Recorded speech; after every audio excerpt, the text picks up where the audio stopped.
Hello and welcome, my MFA 507 students, to Module Ocho, the number 8. Woohoo! Yay! Fantastic! And this focus this week is actually it's creating the literary vocabulary. It's kind of that and a little bit more. Okay, so this is a little different from what we've done in the previous modules, where we're mixing it up, giving you some variety. To which I say you are welcome. And also remember that I did not create this course. I'm just facilitating it, but I fully support it. There. Now that's out of the way. Okay, so let's go ahead and get right to it. So let's go ahead and look at the module at a glance. So there are two really main things that we're doing, actually two and a half, I would say. There is an exercise, it's a quiz, but it's really more of an exercise to help us understand literary terms in writing. And I'll show you how to do that and what approach I would take if I was a student. And then we get to do, so that's one that's kind of really on its own. This is the literary vocabulary part. And then there is the second one where we get to do some workshopping. Woohoo! Remember that toolkit that you did for the last module, module 7?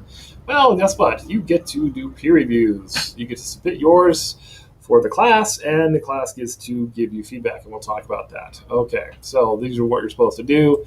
Review the resources, which we'll do in this video. Complete the knowledge check. I'll show you how to do that. Complete the workshop, I'll show you how to do that, and then review. Start working on the final project, which will be really explained more in the next module, but it's a good idea to kind of get a glance at it. And what we're doing with this toolkit is part of this final project, so that's why it's an integral part of that. We did it, and we're getting help with that. Okay, so let's move on. Okay, so again, just read through this as you will. Yeah, blah, blah, blah, blah, blah, blah, blah, blah, blah, blah, blah. Just go ahead and read through that. It's important stuff, okay, but this will talk basically kind of what I talked about when the vocabulary, and it kind of gives you the reasons why. It's more the reasons why behind what we're doing this week. And this video is more of a how-to. So please read through this and understand the why. All right, moving on.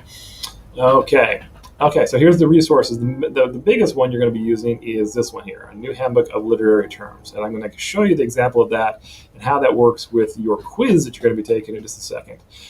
This is also a very good article. We talked about, a lot of you talked about setting and the art of craft of descriptive writing. So this is a good source there. And this is the same source that I had mentioned previously. This is what was found from Module 1. We reviewed that last module. So anyway, these resources, but you're really going to be using a new handbook of literary terms for your quiz. And again, I think quiz is a bit of a misnomer when it comes to what we're going to be doing. So make sure that you review the required sources. Yeah, and adding an extra attention. So I'll post something else this week to help you with what's going on, probably specifically on how to do some workshopping. Okay, moving on. Let's go ahead and get to, so again, this is the same link that I showed you before, a new handbook of literary terms. So if you click on this, it opens up to this, okay? And this is the new handbook of literary terms. And this is what is going to be extremely helpful, because if you go down here to the table of contents, okay, and there's a little thing, a new handbook of literary terms. I'm going to go ahead and click on the little plus button there. And they go, oh, look, there's the alphabet, in case I forgot. Okay, but let's just say for giggles, I wanted to look up a literary term that started with the letter G.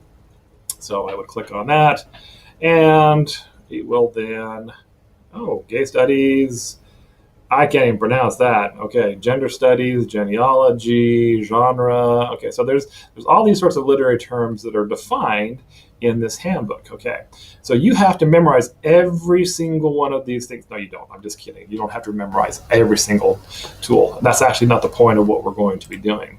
So what's we're going to be doing instead is that this knowledge check. It's actually really more of a knowledge enhancer, I would say. So you're going to take a quiz, and this quiz, I went ahead and looked at it. It asks you a bunch of questions like, the definition of this is not really a definition, but it's more along the lines of, what is the term that you would use to describe this? Okay, and you're like, gosh, I don't know. What is that? I've never necessarily come across that. So let's say it said, this little passage is an example of, then it's multiple choice questions. And you're like, okay, well, I don't know which one of those is. What I could do is I could look it up and say, so let's say one of the options is Gregorian age, okay? And I'm like, I'm not sure what the Gregorian age is. Well, I can go to my new handbook of literary terms, go to G, and look it up, and then read the definition and say, okay, does that apply to this question? No, maybe that's the answer, maybe it's not the answer. So it's really not a quiz on what you already know, but more along the lines of, hey, we're going to give you an example. It's going to use a literary term. You may not be aware of what the literary term is. So look it up and figure out which is the best answer. And the good news is that you can take this up to 2 times and the highest attempt counts. And this will take some time because there's 25 questions and you may have to look up all of these terms, but you have also basically all the answers right here, I mean, so it's going to take some time to kind of look up the definitions. You may know it, okay, but this is a graded assignment. So again, if I were going to be taking this, I would start the quiz, look at the first question, and say, okay, it's asking me to define, okay, which is the correct answer. I'm going to look and I'm going to say, okay, I think it's this. And then I'm going to look at my new handbook, which I have in a new tab. I'm going to say, okay, I think the answer is actually going to be found in C. And I think it is carpe diem. I think that's going to be my answer. And I would verify, oh, yeah, that is actually the thing. Okay, so then I would verify that. It's like, oh, that's not what I thought it meant. So maybe I'm going to have to look up other definitions. So there is that. Okay, so again, this is not a quiz on stuff we've already told you. This is stuff basically you get to look up. It's open book. You get 2 attempts, and it'll just help you become familiar with literary terms. Yes. Amen. Okay, moving on. That is part 1. Then there's the round table. Okay, and I'm going to have like a supplemental video on this, but I want to post out something, make sure I'm very clear on something. Post the toolkit you submitted to your instructor for Module 7. So you've already done part of this. You just take that same toolkit you did for Module 7 and you're going to post it. And I'll show you how to do that in just a second. And this is in bold, and I'm going to talk loudly. Be sure to post it as soon as possible. You've already done it, so post it as soon as possible so that the peers can begin critiquing it, okay? If you wait until the end of the week to post it, then guess what? You're not going to get either any feedback, or you're going to get really, feedback that's kind of like in a hurry because there are people who are trying to get done at the deadline. Be proactive here. Be proactive. Get this posted. Okay, after you've posted it, then over the course of the week, choose 2 submissions to discuss the critique, and be sure to select submissions with a few to no responses first. Okay, that's important because we don't want to have one person with 10 responses and somebody with none. And generally the people who post first are the ones that get the most responses. So just saying. Okay, so how do you do this? Well, let's go to the next page. So if I was going to submit my toolkit, okay, I would click upload, and I would select a file to upload. Let's just say I'm going to upload this file, and I'm going to upload. Okay. All right, so now I have uploaded my toolkit. Okay, now this is not my toolkit. This is just an essay that I had written. It's not this. It's something different. Now, as a student, everyone can see this. Everyone can see this. So let's say, oh, look, Jason has posted his toolkit. I want to give feedback on it. Well, how do I give feedback? I'm going to click on the assignment, okay?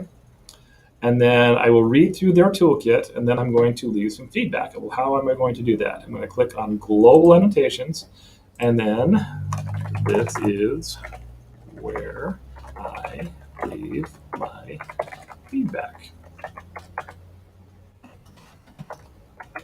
Ta-da! And then I would hit submit, okay? And then I can go ahead and get out of that. So now, when I look at the assignment, let's go back down here. Whoop. Okay, I can see that Jason has posted his toolkit and one person has responded to it. So I will notice that if someone else has responded and that's a 0, I should go to them first. Okay, so that's how you do the toolkit and how you give feedback. Okay, yes, and again, I will have a supplemental thing on how to give feedback and what's a good idea to give feedback in the other video that I will post for this week. And then last but not least, it's a good idea. It's a little intimidating, but do remember that the final project is due with Module 9 and that you should look at the rubric. Okay, so if you click on this, I think it's this one right here.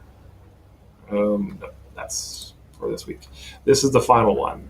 Oh my goodness, what in the world? Oh, it's going to scare me. No, it's going to be okay. We're just going to break it down next week, next module.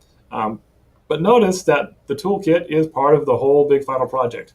Again, don't get overly concerned about this. We'll break it down like we do everything else in this class. It's going to be fine. But just be aware, you may want to be looking through this to make sure that everything is kosher. All right, so that's it for this week on how to do stuff. Again, watch my other video to give you feedback or suggestions on how to give critiques. All right, there you go.